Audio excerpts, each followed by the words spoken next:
Welcome everyone.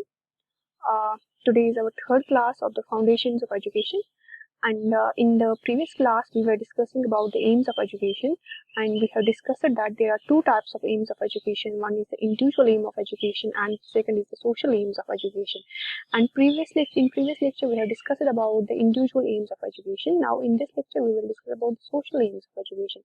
Let's first recapitulate what we have discussed in the previous lecture under the heading individual aims of education.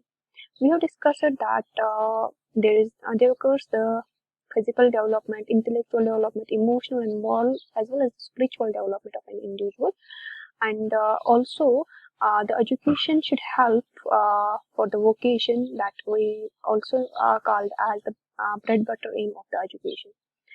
Apart from aiming the realization of the individual aspirations, education must also aim at actualization of the societal aspirations. Okay, this is because the education as it is the most important subset of the society, as society expects a lot from the system of the education as far as the development and the progress is concerned. A society exists primarily by social understanding, and the society is sustained due to the leadership provided by the political system. And society's progress, which is directly depends on the stability and the healthy of its economy. So the society gets its identity from its culture. So therefore, society looks at the system of education for its economic, political, we can say, cultural development. From the sociological perspective, there are different functions of the education, namely like that education for making the responsible citizen, education for social reconstruction, and education for social mobility, and education for socialization, education for economic development, education for preservation and transmission of the culture, and we can say acculturization. We can say that education for the political transformation. In fact, these whole ranges of the social aims of education can be summed up under the four headings that we will discuss in this lecture. First is the education for socialization. Second is education for economic development. Third is the education for the political transformation. And the last one is we will discuss here the education for the transmission of the culture. Let's take the first one, education for socialization. As you know that society is based on some norms and values. Values like we can say understanding, concern towards the others, and respect towards the others, and for the large interest of the social group, and that makes up the society. हर एक individual जो society का है, he is expected to function according to these norms and these rules, or we can say behavior of the smaller or the larger institution of the society to which they belong. Now, first of all, let me say you that what the socialization means. Socialization refers to the individual's internalization of these norms जो कि society में हैं, जैसे कैसे रहना है society में, how to behave with elders, and values, knowledge of society या tradition of the society, उसको individual internalize करे, खुद में अपनाए, then that process we call as socialization. क्योंकि जो प्री इंडस्ट्रियल सोसाइटी थी, एक इंसान जिसकी सोशलाइजेशन लिमिटेड थी अप टू द फैमिली और the religious group. Okay, now but we live in a complex society, that is the postmodern society, and we need the formal socialization that we get through education to be the useful member of the society. Education को हम मानते हैं it's the powerful weapon for the socialization. You might have gone, and also I have gone through this period.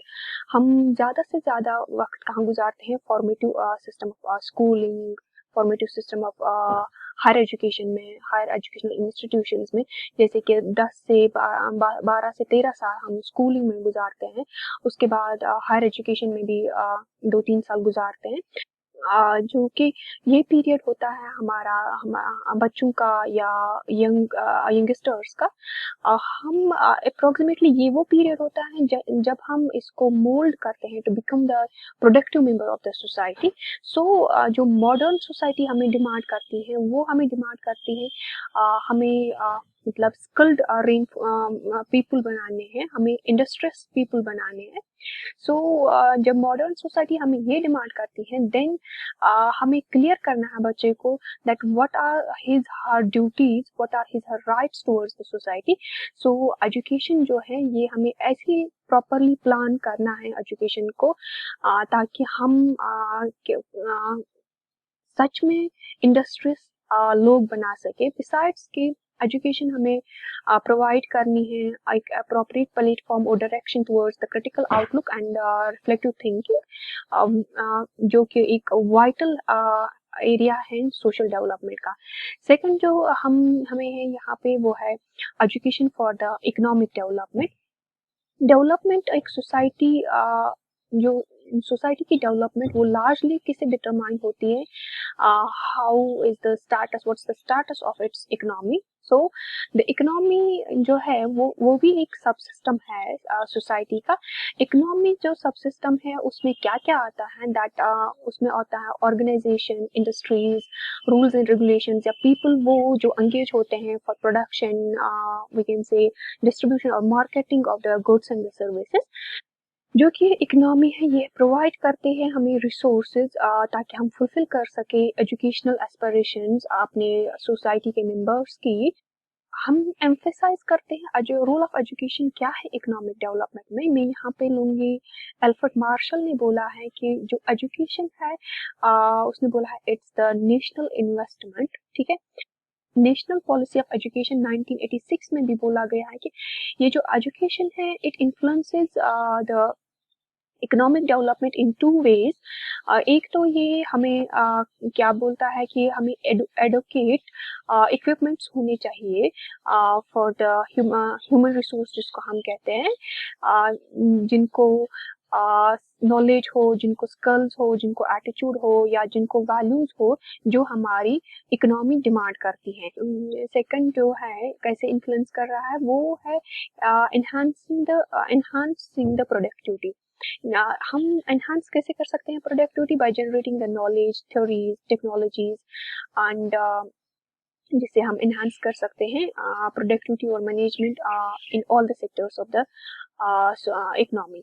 जो education है इससे हम कहते हैं ये प्री रिक्वेस्ट है for the human development, human resource development.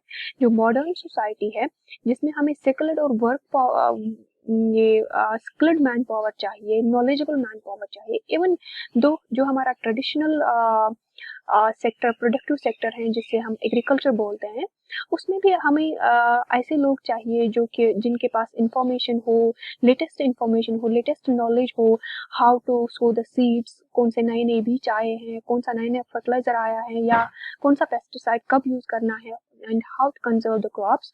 और एजुकेशन अगर हम वेल प्लान कर सके, इट विल एनेबल अस और it will enable the people to be the self employed. ठीक है, सो हमें एजुकेशन ऐसे देनी है बच्चे को ताकि बच्चा सेल्फ एम्प्लॉयड बने, वो किसी पे डिपेंड ना हो। तो ये इंडिया है, it's considerably considered as the dependent country on the advanced countries, as ये एक डेवलपिंग कंट्री है, it's not the well developed country. ये एडवांस्ड कंट्रीज पे डिपेंड है for the technological know how and other hardware equipments इसको चाहिए होते हैं फॉर द इकोनॉमी सेक्टर। ये उनके लिए डिपेंडेंट है अदर दूसरी कंट्रीज पे। ठीक है, सो ये जो इंडिया है it's yet to become the self sufficient so far as the production various consumer durables, या हम कहेंगे हेवी इंडस्ट्रियल प्रोडक्ट्स जहाँ तक उनका ताल्लुक है। तो हमारा एक बहुत बड़ा प्रोपोर्शन हमारी नेशनल इकोनॉमी का वो जाता है फॉर इम्पोर्टिंग दीज टेक्नोलॉजीज और these finished goods to meet the day to day requirements of our life. And appropriate और क्वालिटी एजुकेशन हमें मदद कर सकती है to become the self sufficient in this aspect. ठीक है, तो without having this advancement in the education training या रिसर्च, तब तक हमें इकोनॉमिक डेवलपमेंट पॉसिबल नहीं है। सो स्टेबल इकोनॉमी के लिए हमें हाईली क्वालिफाइड मैन पावर चाहिए, जिनको एडवांस नॉलेज हो, जिनको नए नए स्किल्स हो, जिनमें एटीट्यूड फॉर प्रोडक्टिविटी हो। I hope you have got on this lecture. If you have any confusion anywhere, let me know. Thank you for watching.